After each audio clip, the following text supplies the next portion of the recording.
Hey, I'm Tony with Tony's Tractor Adventure YouTube channel. I am here with Mr. Carl from TYM Tractor. Hey, Tony. And we are going to look at the TYM 254. This is a nice tractor. Yeah. It's very well rounded, got a little bit of everything. Tell me about this tractor and like who this tractor is for. So this is going to be your first time tractor buyer mostly. You're going to be talking about 1 to 2 acres, and this is going to be somebody who's going to also maybe do a little bit of back end work. You needs some of the capacity to be able to pull a little bit bigger, probably 4-foot implements, and do some of that stuff, and do different projects and things around homestead or like I said, up at the house on some acreage. Productivity is going to bring it up. Yeah, a lot of the people who get into this size of tractor are people coming from, they've had a riding mower or zero-turn mower, and they're needing something a little bit more than just a mower. And so this gives you a lot of options for how you can maintain your land beyond just mowing the lawn. Yeah, so this is a 3-cylinder Yanmar diesel. Good engines. Good engine. About 24.5 horsepower, and so it's a great engine. It's well proven. There's a bunch of these out in the field, and it's just, we're just very happy with that engine. I have a lot of experience with Yanmars, and you just can't find fault with them. No, they're good solid engines. They're good solid engines. Tell me about the transmission. How many ranges? What do we got going on back here? So it is a two-range hydrostatic transmission. So hydrostatic, that's if you're coming from a mower, this is your first step up to a tractor. Hydrostatic, I think, is the way to go. Well, and hydrostatic is what you're going to be used to. That's what your riding mowers use primarily is the hydrostatic transmission. So it's going to be a very, very familiar experience. It does have separate pedals, so that which tends to be a little more natural for a lot of consumers. And so you've got your high range, which is more your travel range, and then your low range is more your working range. So if we're going to do box blade work, we're going to be in low range. If we're going to point A to point B with maybe a bucket load of mulch, yeah, we can go high range, get to where we're going, and save time. So we've got the high range and low range. This tractor is also 4-wheel drive. Yeah, absolutely. All the TYM tractors have 4-wheel drive standard, and it does a few things. One, it adds weight to the tractor. Gives you better traction because you actually have drive tires, and it allows you to get out of some tough spots, and front end loader work it's great for to give you a little bit better control and stability in that operation. Now this tractor has a pretty hefty front axle for this size tractor. It's not you can use a loader and feel comfortable doing that. Yeah, there's a lot of metal down there. Yeah, a lot of metal. Tell me about this loader. It's quick connect, I see. Yeah, it's quick connect. So it's quick connect up here, so you can get it on and off about 5 minutes once you're used to doing it. Right. It's also a skid steer quick attach down there, but it picks up a little bit under 800 pounds, about 770 pounds. So that's still a pretty good bit around. Still got some decent. More than I can pick up. Yeah, still got some decent heft to it, but. So with the quick connect, taking this on and off, I can see that being a benefit when you've got the mower deck under here. When this one, you see it does come with a mower deck. Yeah. Is it drive over? Yeah, it's metal deck, so you can and everything, and it's got set up so you can drive over it. So that, in my experience with subcompact tractors, is the loader taking it off is being able to take it off really quickly is important because when I mow, I don't want the loader on it because the loader stands out in front of it. So the fact that you can take this off and you said 5 minutes once you get proficient, that's a big deal. Yeah. So you just go set your loader around when you're not using it and go mow, and it's basically at that point probably going to feel more familiar to you, like you're just a little bit bigger than your riding mower. Yeah. I see here we've got fold down ROPS. Yeah. And for me that's a big deal because I don't have a full size shop, and a normal tractor, if you don't have that folding down, you can't put it in there. So the way this folds down, you can put it. Could probably put it in a smaller building, and I think it's gonna be a lot of homeowners are that way.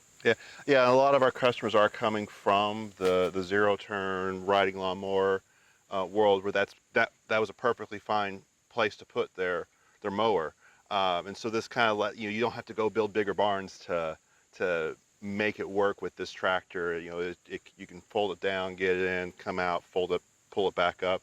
Or if you're out in the property and you're around trees and things, right, where you've got some low overhead space there. You can get it folded down, and you don't have to worry as much about I it. think of apple trees. You know, so if you're out, you've got a couple of apple trees, and we've got a couple of apple trees.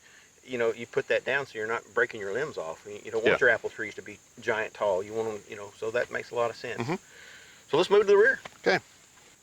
All right, Kyle, we're back here at the back of this tractor. I'm sitting here. It doesn't. It's a compact backhoe for sure, but this is thick. This is heavy built. It's not cheap in any way. This would actually do some work. Tell us about some of the capabilities of this backhoe. So this backhoe does have a 6 foot 6 foot depth, a 2 foot flat bottom. That's impressive. It's enough to hide a few bodies if you feel the need to. So all those Y's that never we can't tell you that. But yeah, so 6 feet. It'll go 6 feet down, 2 foot flat bottom. It's actually a combined seat with the operator station. So yeah, you've got this lever up here that you can. We're on camera. Pull, and as you're flipping it over, you pull it around. There you are. Right, and there again, we put you in a spot doing that, but probably would do it from this side, would you not? Normally I would be on the other side, where I can actually see the lever. But it's one of those things that's just that looks about perfect where it's at. For pretty much any of it. It's big feet. You got and you still got some adjustability here since the seat can go forward and backwards. So if you need a little more leg room, a little less leg room, a little bit better reach, you've got all sorts of options there to make it comfortable.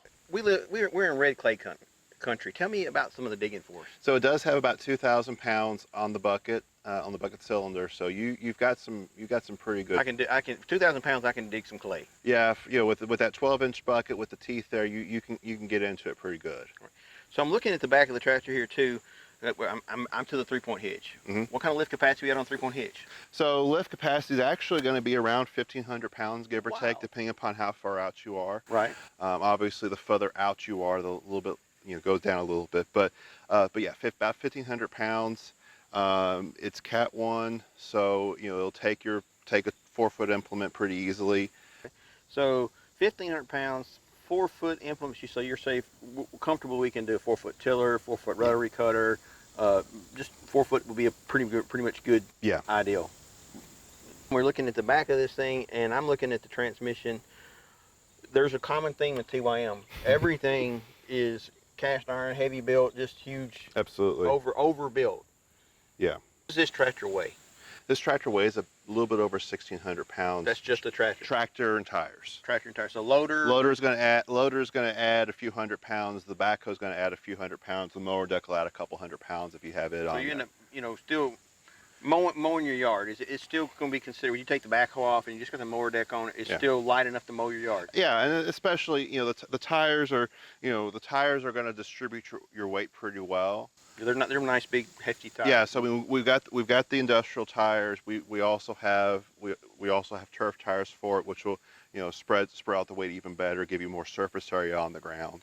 Okay, so if you're primarily going to be mowing and you're not going to get a backhoe and just maybe a loader, maybe turf tires might be the way to go. Turf tires might be the way to go for you. PTO. I got rear PTO, neutral, mid and rear, and mid. Yeah. Why are we? Explain that to. Why would we need all of that? Well, I mean, there's different things you're going to do with this tractor. So, like we've been talking about, there is a mower deck available. There's also, you might get a front-mounted snow blower, right? And that's going to run off your mid PTO down there. Rear implements. You've got your tillers, you've got your rotary cutters, all that. And then, if maybe you're running a mid-mount mower and you have a leaf bagger or something that runs off the PTO, that's going to allow you to run both at the same time. So you'd put that one in mid, and it's going to just turning this knob on. It's going to turn both PTOs on at the same time. Yeah. Mower mowing, and so in leaf season, I can see that being a great feature. Absolutely. So I don't think all tractors have that. No, and it's one of those things that we're allowing you to use the tractor the way you need to use it. So yeah, I mean, it's one of those things. I can sit in this thing. You can operate this tractor. I can operate this tractor. How tall are you? 6'2", 6'3", depending upon the scale. Depending on the scale. How far the tape measure stretch? Yeah, and what time of day and all that. I mean, I'm just saying you're probably taller than an average American. And, yeah. And you can operate everything there. Yeah, I mean, the controllers, like we said earlier, that can be adjusted to you Yeah. specifically. Yeah, I mean, it's you know, the way we usually have it, it's, you know, it's pretty comfortable right here. Keep my arm at my side and Right. go on with life. I've got, you know, all that, my four-wheel drive control. I've got my hitch height control. I, I, I see. I want to interrupt you here. I Sure. see a couple more. The knob here in the middle. Mm-hmm. It's got big tractor features. Yeah. So tell me about the what that knob does right there in the middle. Okay, so this knob here is your slow return valve adjustment, and so what that does is when you're lowering the 3-point arms, that controls the speed at which they lower, and actually you can actually shut it off to where they don't lower, and so that changes that. So there may be implements where you really want to, you know, you want it to drop, you get into a box blade or things like that. There may be other implements where you've got something delicate where you, I mean, sure, it's durable, but you don't want to just send it crashing down to the I don't want to ground. drop my tiller. You don't want to drop your tiller. You don't want to you don't want to drop your rotary cutter with the tail wheel and everything like that. So, you know, that's a good way to break it. Sure, yeah. Okay. Now I see another pedal over here by your foot, your left foot. Yeah, so that's the differential lock. So your differential, normally in your rear tires, you have the differential that allows a little bit of difference in how your rear wheels turn, and, you know, the speed. Because if you're going around a turn, your outside wheel is going to rotate faster than your inside wheel, and you want that to happen because it's a smoother ride, doesn't tear up your yard or your ground or whatever you're doing. Right. You get bogged down, you're going through a ditch, or you're on uneven ground where one wheel has traction and one wheel doesn't. Your differential locks brings them together so where they're going to turn together, and so it's going to stiffen things up.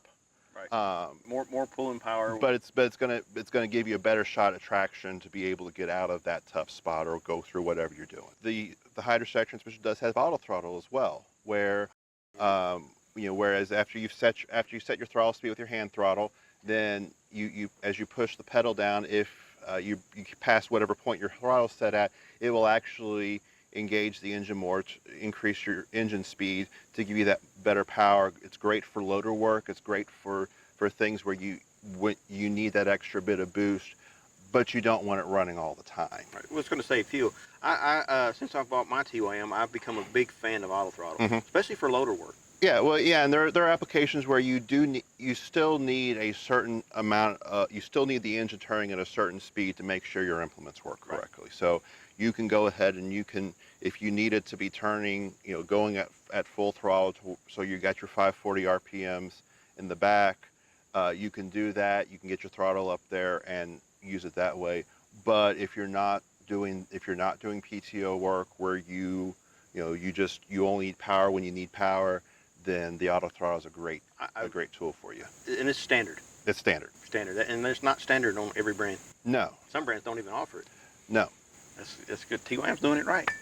Well, Carl, I really appreciate you walking me around this tractor. Absolutely. This is a nice tractor. Well made. Looks good. Yeah, you can't knock on wood here. You got to knock on steel. You got to knock on steel. I was looking. The visibility's good. I really appreciate you showing me around the tractor. Absolutely.